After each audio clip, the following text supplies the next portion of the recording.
Hello and welcome to your entertainment spotlight. I'm Raffles van Exel, your host.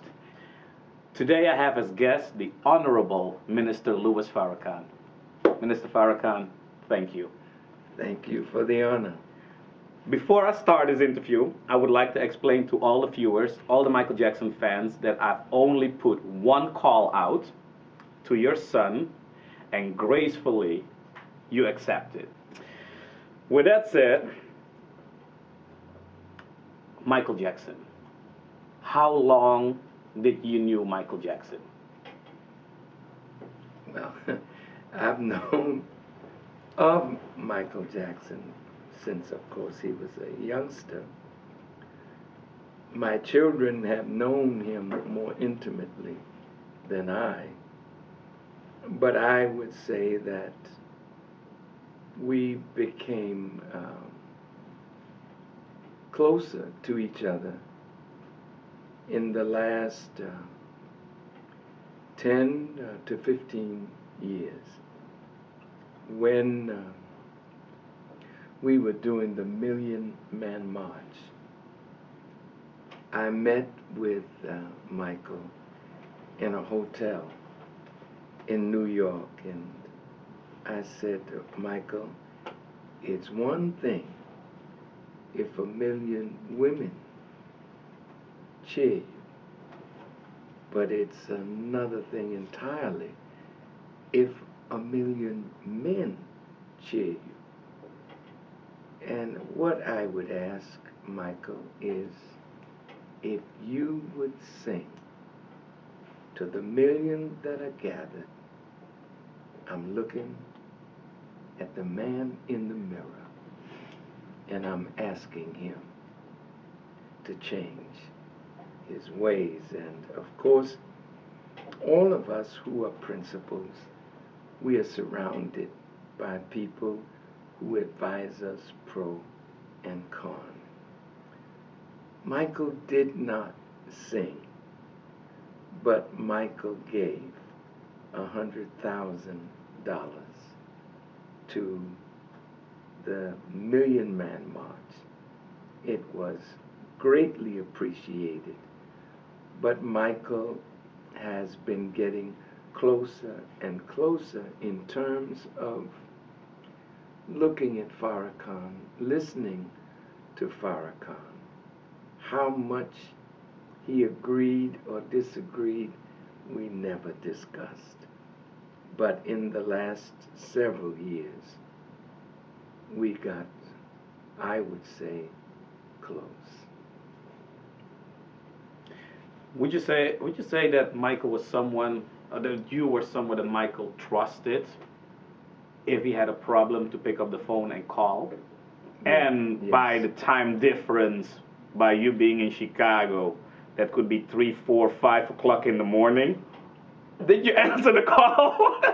No, I never got that kind of a call from Michael, but if he needed me, he knew how to reach for me, and we were never that far away from answering whatever Michael's desire was. For the longest, there have been stories in the media that Michael himself spoke about that he was afraid for his life.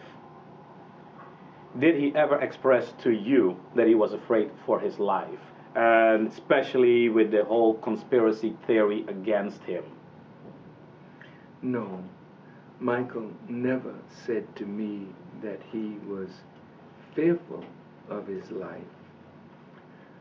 But I knew as Michael grew in consciousness and wanted to do things to help uplift Africa, African American people, and of course Michael as an international spirit would uplift anyone who was in need of being lifted.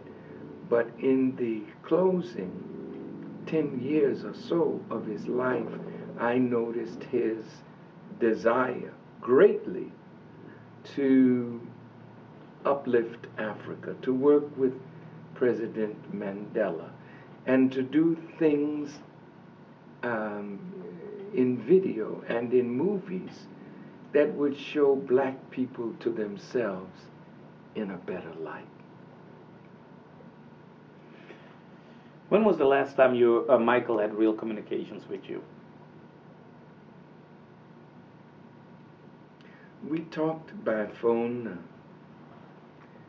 for the last 2 or 3 New Years. He would call and wish me a Happy New Year and send me about the biggest bowl of fruit that I have not only received, but I've never seen a bowl of fruit that big.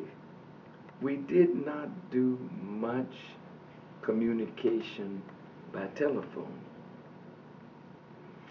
But when I spent time with Michael at his home, he's a very giving person.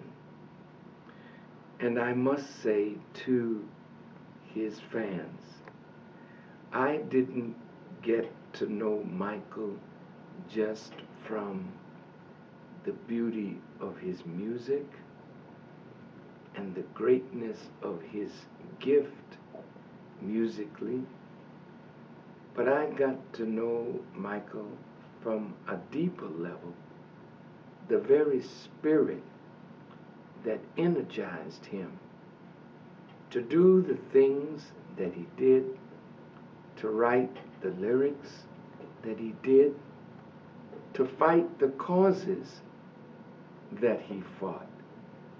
This came from a spirit, from my vantage point, that was not of this world. Michael, to me, had the anointing of a spirit that was beyond this world. And you could tell it by the fact that Michael touched every race, Yep. every creed, every color, every ethnicity, every tribe. It didn't matter whether you were a Democrat, a Republican, a socialist, a communist, he touched. If you were gay or straight, he touched. Michael was, in his life, one of the most universally accepted human beings who demonstrated through his music, but even deeper, the spirit of Michael, to me, was the spirit of the, I'll put it like this, the hope of the Jewish people